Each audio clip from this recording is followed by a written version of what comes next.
প্রিয় দর্শক, এবার আমরা ভিন্ন স্বাদের ভিন্ন ফ্লেভারের ঈদ দেখতে পেলাম। সবাইকে ঈদের শুভেচ্ছা জানাচ্ছি। ঢাকায় আমরা বর্ণাঢ্য র্যালি দেখতে পেলাম এই ঈদকে উপলক্ষ করে, এবং বলা হচ্ছে এটি সুলতানি আমলের ঈদ। সেখানে বিভিন্ন প্রাণীর মূর্তি দেখতে পেলাম আমরা, এবং নাসিরউদ্দিন হোজ্জার এই মূর্তি কেন বলছি জানেন? মূর্তি বাজরা এই ধরনের সাংস্কৃতিক অনুষ্ঠানকে, র্যালিকে মূর্তি ইসলাম বিরোধী তকমা দিয়ে থাকে। তো ঈদ, যেখানে ইসলামের একটা গুরুত্বপূর্ণ অংশ উৎসব ঈদ উল ফিতর, তো এই ঈদ উল ফিতরে আমরা দেখলাম নাসিরউদ্দিন হোজ্জা মিক্স হয়ে গেলেন, মানে ব্রিড করা হইল ডক্টর মোহাম্মদ ইউনুসের অবয়ব আর হচ্ছে সেই চুমু বাবা জামাতের আমির, তার যেই ভ্রু দাড়ি মিলে আর কি একটা মিশ্র অবস্থা। ভালো উৎসব আনন্দময় হোক, সেটা আমরা চাই, অবশ্যই এটাকে স্বাগত জানাই। এবং যা কিছুই উপস্থাপন করুক না কেন, এই ব্যক্তিরাই যেন কিছুদিন পরে আমাদের পয়লা বৈশাখে যেন অপসংস্কৃতি বলে, মূর্তি প্রদর্শন বলে বিদ্বেষ না ছড়ায়, সেইটা আমি আশা করি। আমরা এও দেখলাম ডক্টর মোহাম্মদ ইউনুসকে ধরে নিয়ে গেছে নামাজ পড়তে, ঈদের নামাজ। বরাবরের মতো সে ভুল করবে না কেন, একজন নাস্তিকরে নিয়ে গেছে নামাজ পড়তে। কত কিছু তো দেখতে হবে এই ইউনুস সরকারের আমলে। যাই হোক, ব্যাপারটা ইতিবাচকভাবেই নেই। তিনি নিশ্চয়ই তার অ্যাডভাইজারদের কাছ থেকে নামাজ শিখে নিতে পারেন। কেউ না পারলে পিনাকি ভট্টাচার্য তাকে অবশ্যই নামাজ শেখাতে পারবেন। এই যে বিএনপি সংস্কার চায় না, আওয়ামী লীগ নিষিদ্ধ চায় না, ইসকন নিষিদ্ধ চায় না, প্রথম আলো ডেইলি স্টারকে রক্ষা করতে চায়, আর চায় শুধু নির্বাচন। চায় কি? একটা জিনিসই চায়, শুধু নির্বাচন, যেন প্রফেসর ইউনূস চলে যায়। তো ও বিএনপির দোষ দিতেছে। বিএনপি কেন বাংলাদেশের বর্তমান অন্তর্বর্তীকালীন সরকারের কাছে নির্বাচন চাইছে? তাদের গণতান্ত্রিক দল তো নিজের দেশের সরকারের কাছে সুষ্ঠু নির্বাচন চাইবে না? বিএনপি তো হাসিনার কাছেও চাইছে নির্বাচন, নাকি? তো এই ডামাডোলের মধ্যে আরও কিছু বিতর্ক সামনে চলে এসছে। দেখা যাচ্ছে উপদেষ্টা আসিফ মাহমুদ সজীব ভুঁইয়া সম্ভবত তার নাম, তো তাকে অনেকে শিশু উপদেষ্টা বলে।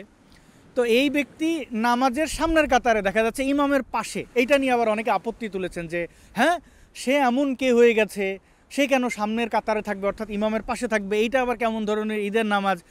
আরে ভাই, সামনের কাতারে তো চোর বদমাশ থাকবেই, এটা নিয়ে অবাক হচ্ছেন কেন? দেখেন না মসজিদগুলোতে সারা বছর ধরে, অর্থাৎ 12 মাস জুড়ে কোন কোন ব্যক্তিরা সামনের সারিতে থাকে। যদিও ইমামের পাশে অবস্থান নিয়েছেন এই সজীব ভুঁইয়া, এবং তাদের তেলেসমাতি কী তাও আপনারা জানেন, কিভাবে তারা দেশ পরিচালনা করছে, কিভাবে হুমকি ধমকি দিচ্ছে। আর টেলিকপ্টার দেখলে তো তার মাথা ঠিক থাকে না। এখন আবার গেছে ঈদের নামাজে, তাও আবার আপা ছাড়া তাদের ঈদ, কত আনন্দ, কত উল্লাস। সেখানে সে যে মসজিদের ইমামরে সরাইয়ে দিয়ে নিজেই ইমামতি করে নাই, পারলে সেটাই করতো। তো যেটা বলছিলাম, চোর বদমাশ বাটপার ছ্যাঁচড়া এরা থাকবে সামনের কাতারে, ইমামতি করবে। এইটাই তো 1400 বছর ধরে হয়ে আসছে। ভাই, আমি ধর্মে আঘাত দিতে আসি নাই। আপনারা যদি সমীক্ষা করেন, নিজের মনকে প্রশ্ন করেন, এলাকার যত সুদখোর, চোর, বাটপার, ছিনতাইকারী, অসৎ রাজনীতিবিদ আছে, তারা সবসময় এই ইসলামিক যে আয়োজনগুলো বা ধর্মীয় আয়োজন, সেগুলোর সামনে সারিতে থাকে।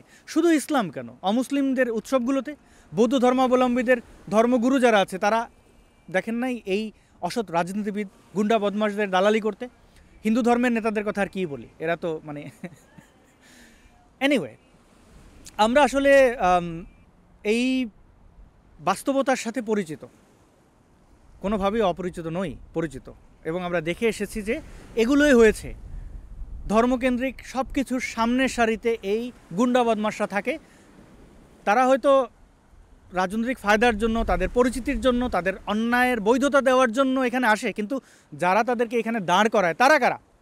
অপরাধীদের, অসৎ ব্যক্তিদের সামনের সারিতে রেখে কি প্রতিষ্ঠা করতে চায়? তাদের কি লাভ? আমরা তাদের কি লাভ তা জানি। ঈদ পেরিয়ে আজকে ঈদের দ্বিতীয় দিন বাংলাদেশে। আমি এখন ভিডিওটি রেকর্ড করছি বাংলাদেশ সময় ঈদের আমেজ আছে, এখনও রাত শেষ হয়নি, মানে মধ্যরাত শেষ হয়নি। আমরা সামনে আর কি কি দেখতে চলেছি?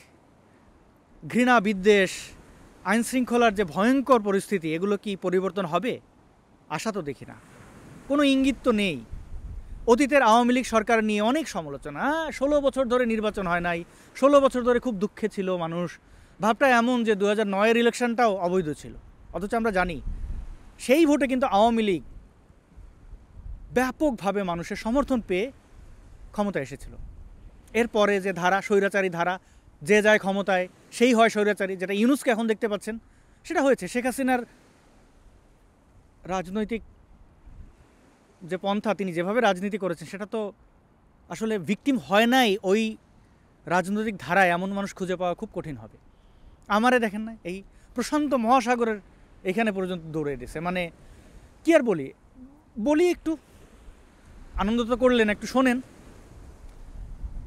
প্রতিপক্ষকে দমন পীড়নের যে ধারা, সেটা থেকে আমরা পরিত্রাণের একটা আশা করেছিলাম ডক্টর মোহাম্মদ ইউনূসের নেতৃত্বে, ভেবেছিলাম কিছুটা ভালো হবে, কিন্তু অতীতের সকল ভয়াবহতাকে তিনি ছাড়িয়ে গেছেন খুব অল্প সময়ের মধ্যে। ঈদের আয়োজন নিয়ে, ঈদ নিয়ে, রোজা নিয়ে খুব কনসার্ন ছিলেন, অনেকগুলো চেষ্টাও করেছেন, কিছু চেষ্টা ইতিবাচক, ধন্যবাদ। আবার নেতিবাচক কী কী আছে তা তো জানেন। সাংস্কৃতিক অঙ্গন সব কিছুই এখন জামাত শিবিরের দখলে, সব কিছু বলতে সব কিছুই। বিএনপির মধ্যে কিছুটা সংযত থাকতে দেখছি, কিন্তু তাদের মাঠ পর্যায়ের কর্মীরা ভয়ঙ্করভাবে চাঁদাবাজি করছে, গুন্ডামি করছে, লুটপাট করছে। মনে হচ্ছে যে দেরি আর সইছে না, এই ক্ষমতা চাই, এই সব খাবো। এই খাওয়া খাই, ভিন্ন মত, ভিন্ন পথের প্রতি বিদ্বেষ, ঘৃণা, এইটা আমরা কত দিন বয়ে নিয়ে যাব, কত দূর বয়ে নিয়ে যেতে আমরা চাই। আমরা কি একটু সভ্য হব না? আমরা কি আমাদের কৃষ্টি, কালচার, ঐতিহ্যের ব্যাপারে আমরা একটু সচেতন হব না? এই প্রশ্নটি করছি, এর উত্তর আমি জানি। দেখেন, প্রথম কথা, বাঙালিদের উপরে, বাঙালি জাতি, আমার বিন্দু পরিমাণে কোনো বিশ্বাস, আস্থা নেই। এই বাঙালির জন্য সবচেয়ে, এই ইতিহাসের পাতায় আপনি সবচেয়ে যে ব্যক্তির অবদান পাবেন, সেটি হচ্ছে বঙ্গবন্ধু শেখ মুজিবুর রহমান। বঙ্গবন্ধু শেখ মুজিবুর রহমানের মতো বাঙালিকে, আমি আবারও বলছি, বাঙালিকে, পাহাড়ি আদিবাসীদের নয়, বাঙালিকে ভালো, বিশেষ করে এই বদ্বীপের বাঙালিকে কেউ ভালোবাসেন নাই।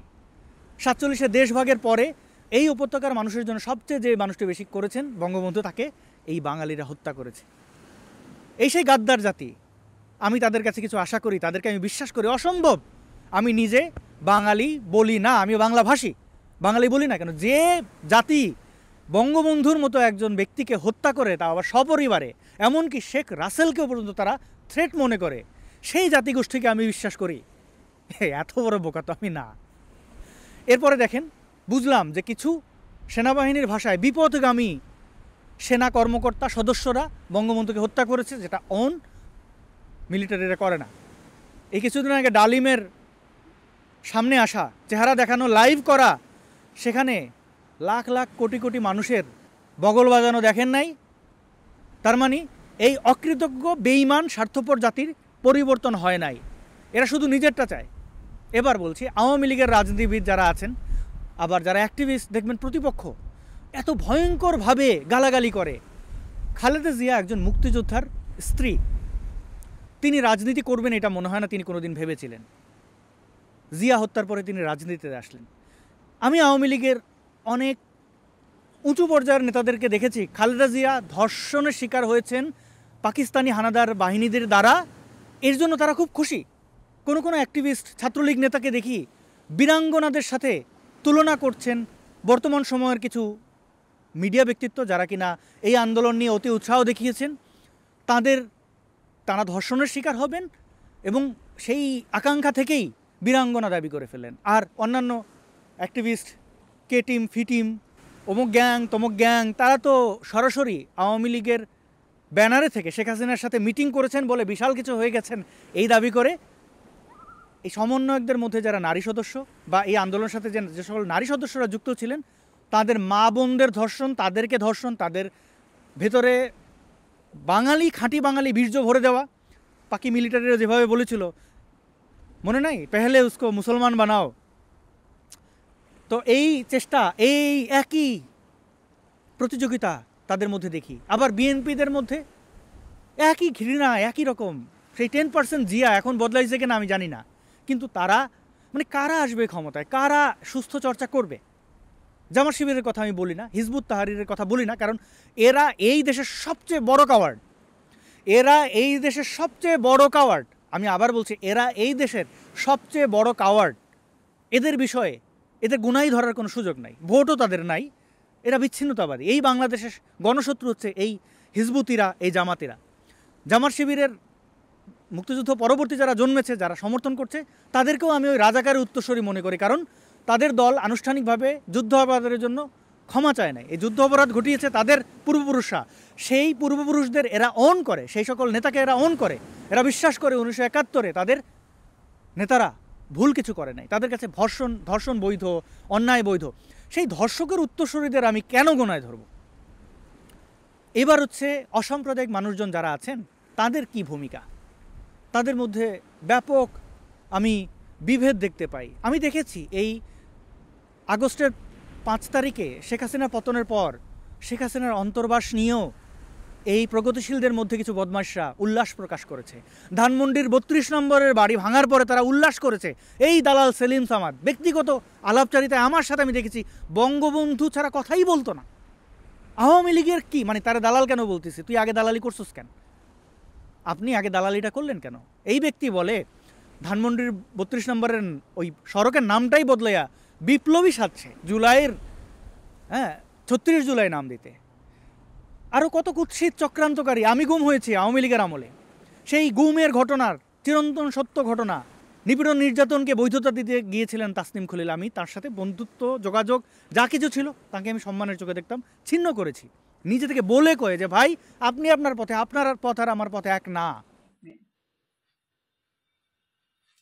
যদি রাত পোহালে শোনা যেত বঙ্গবন্ধু মরে নাই, যদি রাত পোহালে শোনা যেত বঙ্গবন্ধু মরে নাই, যদি রাজপথে আবার মিছিল হতো বঙ্গবন্ধুর মুক্তি চাই, মুক্তি চাই, মুক্তি চাই, তবে বিশ্ব পেত এক মহান নেতা, আমরা পেতাম ফিরে জাতির পিতা। যদি রাত পোহালে শোনা যেত বঙ্গবন্ধু মরে না। আমি এরকম অসংখ্য ব্যক্তিদের সাথে সম্পর্ক ছিন্ন করেছি। কেন করেছি জানেন? ওই যে চক্রান্তের সাথে আমি কেন যুক্ত হব? আমি আমার প্রগতিশীল বন্ধুদের বলি যে দেখেন, এরকম পাল ধরে জামাত শিবির হোক, ডানপন্থী, এরা সংখ্যায় যত বেশি হোক, নীতি নির্ধারণ কিন্তু প্রগতিশীলরাই করে। এই জুলাইয়ের আন্দোলন দেখেন কারা মোড় ঘুরিয়েছে, কিন্তু ওই যে তাদের চক্রান্ত একটাই, তারা 71কে ওন করে না, তারা এসেছে পাকিস্তানকে বাংলাদেশের সাথে আবার মিলিয়ে দিতে, আবার সেই একই বদমাশি। তারা কিভাবে সফল হবে? ব্যর্থ। দেখে না নাসিরউদ্দিন হোজ্জা, অনেকেই বলছেন এটা নিয়ে ফাজলামি করছেন যে এটা জামাত নেতার সাথে মিলে যাচ্ছে, তাহলে সে খচ্চরের পিঠে উল্টো হয়ে বসে আছে কেন? আরে ভাই, এ তো চুমু বাবা।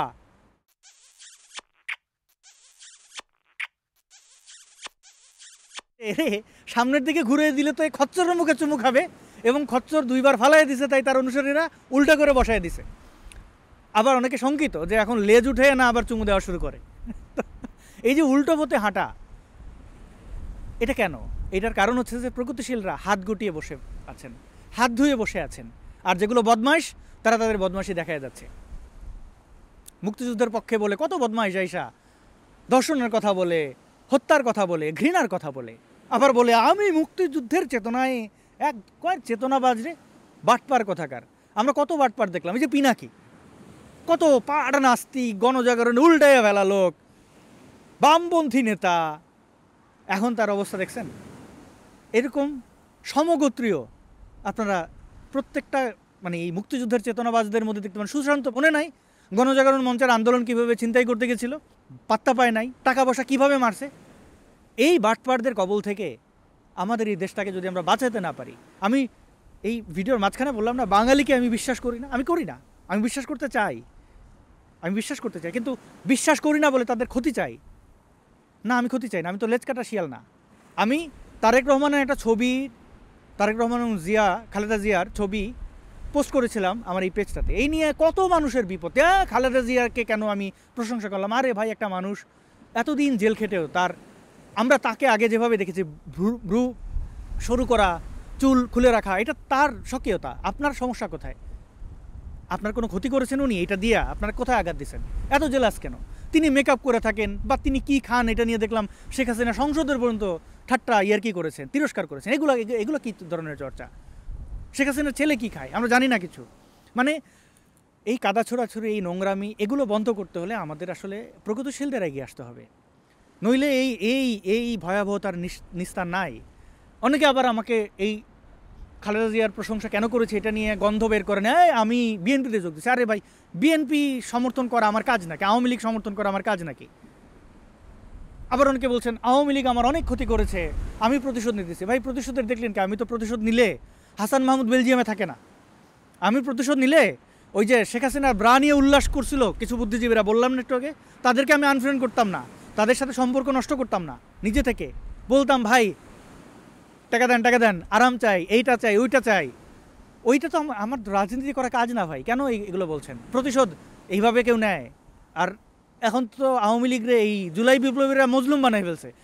মজলুমের বিরুদ্ধে আমি দাঁড়াবো, মানে ওরা তো বিরোধী দলে, ওদের এখন কি করব? তো পালাই আছে, তাদের প্রতিশোধ নেব, দুর্বলের আঘাত করব না, এটা করবো না। একই কারণে আমি বাংলাদেশের হিন্দু বৌদ্ধ খ্রিস্টান সম্প্রদায়ের মানুষের মধ্যে টুকটাক ভুল ত্রুটি করলে সেটা সমালোচনা ওইভাবেই করি, যেন এইটাকে নিয়ে ইস্যু কইরা এই বেশিরভাগ যেহেতু মুসলমান, 92% মুসলমান, তারা যেন তাদের মাথায় তো ওইটাও নাই কী নিয়ে সমালোচনা করা যায়, বিদ্বেষ যেন তারা ছড়াইতে না পারে। দেখেন, আওয়ামী লীগ আমার ক্ষতি করেছে, এটা আপনারা সবাই জানেন। আমি কেন? আমার পাসপোর্ট কেড়ে নিয়েছে, পাসপোর্ট কেড়ে নেওয়া নিয়ে অতটা না কষ্ট, কষ্ট হচ্ছে আমি নিয়ে আসছি এই প্রশান্ত মহাসাগরের পাড়ে এসেও আমি ছবিগুলো নিয়ে আসছি বাসা থেকে, যে আমি এই কথাগুলো, এই দুঃখের কথাগুলো আমি বলতে চাই। আমি জেলখানায় কেন ঢুকেছিলাম? 57 ধারা। এই মামলাটা করেছিল কে? চরমোনাই। এই ধারাটা তৈরি করেছিল কে? আওয়ামী লীগ।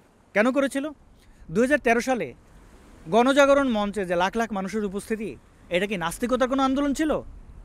সেখানে হিন্দু, বৌদ্ধ, খ্রিস্টান, মুসলিম, মাওলানা, নাস্তিক, সংশয়বাদী সবাই অংশগ্রহণ করেছেন।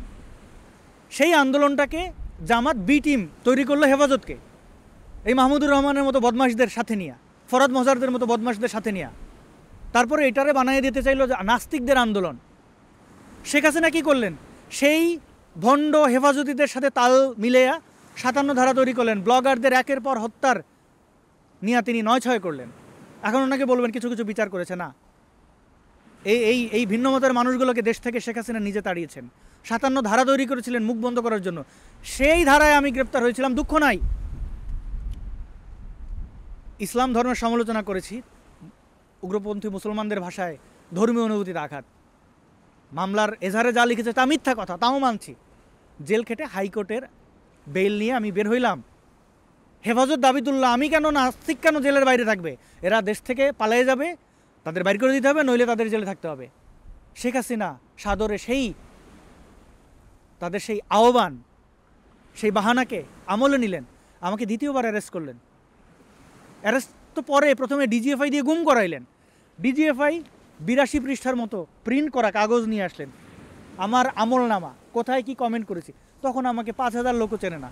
হেফাজতের আপত্তির কারণে শেখ হাসিনা আমাকে বলে দিলেন, আমাকে বলা হইল আমি কেন বঙ্গবন্ধু শেখ মুজিবুর রহমানের ছবি, মানে ওই যে আমলনামা নিয়ে আসছে 80-90 পৃষ্ঠার, সেখানে একটা ছবি ছিল, বঙ্গবন্ধু শেখ মুজিবুর রহমানের ছবি আমি কেন এঁকেছি। আমি খুব বিনয়ের সাথে বলেছি, মানে ইন্টারোগেশনের সময়, তাও টিম কত, 22-23 জনের টিম, নারী পুরুষ মিলে অফিসার আসছে, যে হ্যাঁ আমি ভালো ছবি আঁকতে পারি নাই, আমি তো ছবি আঁকার লোক না, তো সেটাতে যদি কেউ আঘাত পান আমি দুঃখিত। তখন ওই ভদ্রমহিলা যিনি ইন্টারোগেশন করছিলেন, মামুনের সাথের মহিলাটা, মামুন ছিল ওদের টিম লিডার, বললেন না ছবি আপনি ভালো আঁকছেন, কিন্তু আপনি নাস্তিক বঙ্গবন্ধুকে আঁকবেন কেন? এই সেই ছবি দেখতে পাচ্ছেন নিশ্চয়ই, এই সেই ছবি, বল পয়েন্ট পেনে আঁকা বঙ্গবন্ধু। বল পয়েন্ট পেনে যারা ছবি আঁকেন, যারা প্রফেশনাল, তাদের প্রতি শ্রদ্ধা রেখেই বলি, এটা খুবই কষ্টের কাজ, ইরেজ করা যায় না। দাগ টানছেন তো টানছেন, পেন্সিল না, রং তুলি না যে আপনি আরেকটা রং দিয়ে মুছে ফেললেন। ব্ল্যাক অ্যান্ড হোয়াইট বঙ্গবন্ধু, এই ছবিটা আমি এঁকেছিলাম। প্রশান্ত মহাসাগরের পারে পর্যন্ত, এই 7 সাগর 13 নদী পাড়ে দিয়ে আমি ছবিটা রাখছি, কারণ এটা আমার জীবনের সবচেয়ে বড় অপমান আমার এটা ছিল, যে বঙ্গবন্ধুর ছবি আমি কেন আঁকছি। ডিজিএফআই আমাকে প্রশ্ন করে, এটা আমার অপরাধ? কেন আঁকলে কি হবে? যে এটা আঁকলে নাকি প্রমাণ হয় নাস্তিকরা আওয়ামী লীগ, আওয়ামী লীগ নাস্তিক, আওয়ামী লীগ নাস্তিক হয়ে যায়।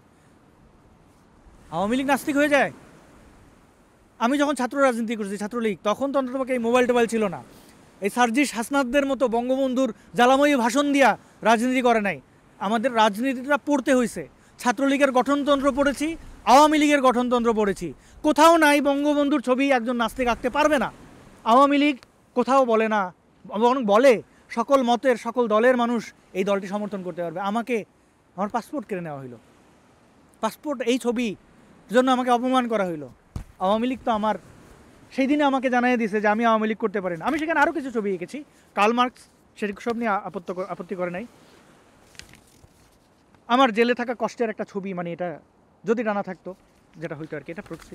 আমি মাদার তেরেসার ছবি এঁকেছি। আমি বেলাল চৌধুরী, তখন প্রয়াত, মারা যান, বেলাল চৌধুরীর ছবি এঁকেছি। আমি আমার সেলের ছবিটা এঁকে রেখেছি, এটা আমার সেল, কাশিমপুর কারাগার 2, 60 সেল পশ্চিম, রুম নাম্বার 32। আমি এঁকেছি রবীন্দ্রনাথ ঠাকুরকে। আমি এঁকেছি আমার সবচেয়ে বড় ইন্সপিরেশন চিন্তার মুক্তির জন্য হুমায়ুন আজাদ। আরও অনেক ছবি আমি কয়েকটা নিয়ে এসেছি যেখানে বঙ্গবন্ধুর ছবিটি উপরে ছিল। এবং আমি সেই দিন তো সবচেয়ে বড় আঘাত পেয়েছি। আওয়ামী লীগ আমাকে অফিসিয়ালি জানান দিয়েছে আমি আওয়ামী লীগের নামও মুখে নিতে পারবো না। তো সেই আওয়ামী সমর্থকরা আমাকে কোন এসে বলেন, আশা করেন কি আমার কাছ থেকে বলেন? ওই সময় ডিজিএফআই পাসপোর্টটা নিয়ে নিল, সেই পাসপোর্ট আমি পাইলাম না। আদালতের দ্বারে দ্বারে ঘুরলাম, ম্যাজিস্ট্রেট মিস্টার চক্রবর্তী, পুরো নামটা নিচ্ছি না, আমার উকিলকে ঝাড়ি মারলেন, কারা নিছে পাসপোর্ট, এই পাসপোর্ট কি দেওয়া যাবে? আইন আদালত কোথায় নিয়ে গেছিল? পরবর্তী হাইকোর্টের রায়ে এই ইলেকশনের পরে 2018 ডিসেম্বরের 30 তারিখে সেই ইলেকশনের পরে আমি বেল পেলাম, পাসপোর্ট আর ফিরে পেলাম না। জীবন বাঁচাতে আবার দেশ ছাড়তে হইলো। তারপরে আমার মা, বোন, আত্মীয় স্বজন 6 জনরে নিয়ে আটকায় রাখলো 48 ঘন্টা থানায়, কোনো মামলা ছাড়া। কি অপরাধ? তারা আমার আত্মীয় স্বজন, আমাকে তারা পরিচয় দেয় না, তারপরে তারা নিশ্চয় পায় নাই। হাসান মাহমুদ কি করছে? আমি তো চাইলে হাসান মাহমুদের জিব্বা বাইর করে ফেলতে পারি। প্রস্তাব দেয় নাই হাসান মাহমুদ কলকাতায় বাংলাদেশ হাইকমিশনের একজন অফিসারকে পাঠিয়ে আমার সাথে কথা বলবে, বসবে, কি দেবে? টাকা দেবে।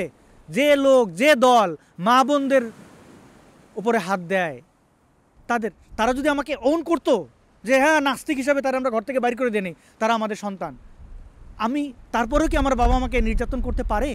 এইটা মুক্তিযুদ্ধের দল আওয়ামী লীগ। আমি তো প্রতিশোধ নেই নাই রে ভাই, এগুলোর প্রতিশোধ নিলে বোন রে আমি অন্যভাবে নিতাম। আমি ওই চিন্তা করি নাই, কারণ অ্যাক্টিভিজমে ব্যক্তিগত জীবন আনা উচিত না। আমি কষ্ট পেয়েছি, আমার খুব কষ্ট হয়েছে। আপনারা তো মায়ের কোলে থাকেন, আমি তো কেন? পিনাকি ভট্টাচার্য তার মায়ের সাথে ছবি দেয়, প্যারিসে দেখা হয়, আমার ভালো লাগে এটা দেখলে। যদি পিনাকি ভট্টাচার্যের 100% বিষয়ে আমি একমত করার কোনো সুযোগ নেই। আমার তারেক রহমান যখন দেখি তার মায়ের সাথে ছবি, এই মানুষটা অনেকদিন জেল কেটেছেন, প্রবাসে থেকেছেন তারেক রহমান, মাকে নিতে পারেন নাই, একসাথে হইছেন। আমি তো মায়ের কোল থেকে দূরে 12 বছরের বেশি সময়, যোগাযোগটা থাকলেও তো বুঝতাম।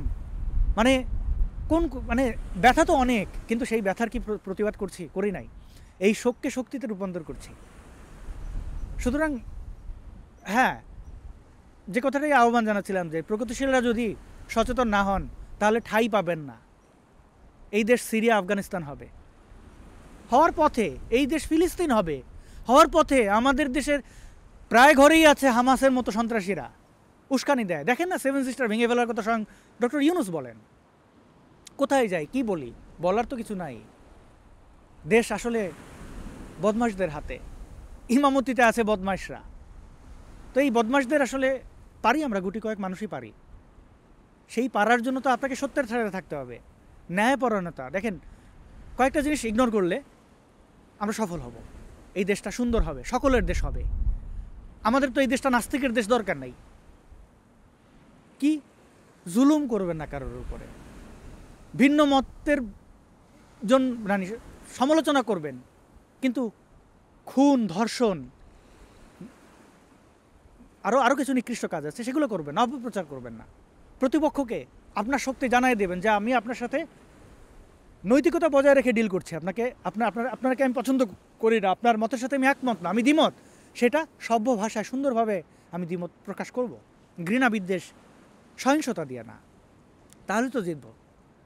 একে অপর এই একই ক্যাচালের মধ্যে আমরা কত কত কত রক্তের বিনিময়ে, কত সম্ভ্রম, কত কিছুর বিনিময়ে মুক্তিযুদ্ধ আমরা একটা দেশ পেলাম, একটা মানচিত্র। এই মানচিত্রটাকে ধরে রাখতে পারি না। আমাদের দেশে কি নাই? কত সুন্দর দেশ, কত সুন্দর দেশ, একবার ভাবেন। এই উপত্যকার মানুষ কত ভালো, হ্যাঁ, খারাপ আবার ভালো, উদার, কোনো সন্দেহ নাই। আমাদের অনেক গুণ আছে, সেই গুণগুলোকে না জাগ্রত করা, যত ছ্যাঁচড়ামি আছে সেগুলো আমরা করি কেন? কি চাই, কি প্রমাণ করতে চাই? আমারটাই শ্রেষ্ঠ, এই চিন্তা থেকে বের হতে হবে আমাদেরকে। নইলে হ্যাঁ ঠিক আছে, আপনারা আমাদের মা বোন মারা যাবে, বোমা পড়বে, ধ্বংস হব, আবার কাঁদবো, লাভ কি? পিছিয়ে গিয়ে কোনো লাভ আছে? সুন্দরভাবে চিন্তা করে যদি একটু সামনে আগাতে পারি, ক্ষতি কোথায়? মানুষের জন্য কিছু করেন। এই যে বললাম, জুলুম করবেন না, অন্যায়ভাবে কাউকে ছোট করার চেষ্টা করবেন না, কোনো ইজম, কোনো দলকে যা ইচ্ছা তা বলেন, কোনো ব্যক্তিকে, নির্দিষ্ট ব্যক্তির উপরে ক্ষোভ ঝাড়বেন না, মানুষকে শোধরানোর সুযোগ দেবেন। ভুল করেন, আমি তো কত ভুল করেছি না, করি তো এখন, কিন্তু আপনি যদি আমাকে মেরে ফেলেন, এটাই যদি আপনার পন্থা হয়, তাহলে জঙ্গি জিহাদিদের সাথে আপনার আমার পার্থক্য কোথায়? পাকিস্তানি হানাদের সাথে আমাদের পার্থক্য কোথায়? আমি বারবার একটা কথা বলি যে আমার স্কেল হচ্ছে মুক্তিযুদ্ধ, মাপকাঠি মুক্তিযুদ্ধ। মুক্তিযুদ্ধে যে মহান নেতারা অংশগ্রহণ করেছিলেন, তারা কতটা স্যাক্রিফাইস করেছেন দেখেন তো। মুক্তিযোদ্ধাদের পরিবারের সদস্যদের, ওই পরিবার থেকে একজন মুক্তিযোদ্ধা হওয়ার কারণে জামাতের রাজাকার আলবদর আল শামসা তো চিহ্নিত করেছে যে ওর পরিবারের এই ছেলে গেছে মুক্তিযুদ্ধে, মুক্তিবাহিনী। তাদের পুরো পরিবারকে হত্যা করেছে, ধর্ষণ করেছে, শিশুকে ছাড় দেয় নাই। সেই রক্তের উপরে দাঁড়ায় আমরা কত বড় অকৃতজ্ঞ জাতি। আমরা মুক্তিযুদ্ধের বিনিময়ে আমরা বাহান্নের ভাষা আন্দোলন, এই ভাষা সেটাকে আবার পাহাড়িদের উপরে চাপাই দেয়, তাদেরকে বাঙালি বানানোর চেষ্টা করি, তাদের মিলিটারি বসায় রাখি। এগুলো থেকে মানে দেখেন, রাষ্ট্রের নীতি নির্ধারকদের আসলে ঠিক হইতে হবে, কারণ গুটি কয়েক মানুষ দেশ বদলায় না। আমি, আপনি, আমরা হতে পারি ভবিষ্যৎ বাংলাদেশ। আমার রাজনৈতিক কোনো ইচ্ছা নাই, ভবিষ্যতে কোনোদিন রাজনীতি আমি করবো না, কারণ ওইটা আমার সবাইকে দিয়ে সব কিছু হয় না, আমাকে দিয়ে এটা হবে না। আমি ছাত্রলীগ করা ছেড়ে দিয়েছিলাম এই কারণে যে রাজনীতি আমার জন্য না। আমি কাউকে জীবনে একটা ঘুষি মারি না, আমি ঘুষি খাইতেও যাবো না। আর কারো ঘুষি মাইরা তার মানে তখন আমি বিশ্বাসী ছিলাম যে আমি অভিশাপ নেব না। আমি একটা মানুষের সাথে চাঁদাবাজি করে, জুলুম করে আমি অভিশাপ নেব না। এখন আমি নাস্তিক, আমি ধর্মে বিশ্বাস করি না, কিন্তু অভিশাপ এগুলোতে আমি কিছুই বিশ্বাস করি না। কিন্তু তাও সে দীর্ঘশ্বাস ফেলবে কেন? আমি সমালোচনা করে অনেকে কষ্ট পান, এটা তো বাদ যে, এটা তো ভাই আপনি ইগনোর করলেই পারেন, কিন্তু আমি যে একটা ঘুষি মারলে এটা তো ইগনোর করার নাই। একটা কথা বললে কথাটা আপনি না নিলেন, আমি ধরেন একটা কারোর গালিয়ে দিলাম, আপনি শুনলেন না, আপনি ইগনোর করলেন, আমাকে ব্লক করে দিলেন, শেষ। কিন্তু আপনাকে যাই যদি কলারটা ধরি, ভাই এটা তো আপনি ইগনোর করতে পারেন না, এটা তো আপনার ফিজিক্যালি আমি আপনাকে অ্যাটাক করতেছি। তো এই জায়গাগুলোতে আসলে পরিশুদ্ধি দরকার। অনেক ভালো থাকবেন। ঈদের পরের দিন হিসাবে আমি এই কথাগুলো বললাম, আমার ব্যাপারে অনেক ভুল অনেকেই বোঝেন, আমার ব্যাপারটা স্পষ্ট করলাম। আমাদের ভবিষ্যৎটা সম্পর্কে আমার মতো ক্ষুদ্র একজন মানুষের পক্ষ থেকে আহ্বান যে আমরা সবাই মিলেমিশে যারা একটু সৎ চিন্তা করি, সৎভাবে চিন্তা করি, বিদ্বেষ, ঘৃণা এগুলো পরিহার করে, আমিও পরিহার করার চেষ্টা করব। মুসলমান বন্ধুদেরকেও আমি ধন্যবাদ দিই যে অনেক মুসলমানরাই এত কিছুর পরেও আমার পক্ষ থেকে ইসলামকে টার্গেট করে এত সমালোচনা, আপনাদের ভাষায় আঘাত, এগুলোর পরেও আপনারা অনেকে আমার সাথে সম্পর্ক রেখেছেন, যোগাযোগ রাখেন, অনুরোধ করেন। আহমেদিয়া সম্প্রদায়ের মানুষরা আমাকে অনুরোধ করেন তাদের নবীকে নিয়ে যেন আমি কিছু না বলি, আল্লাহকে নিয়ে কিছু না বলি।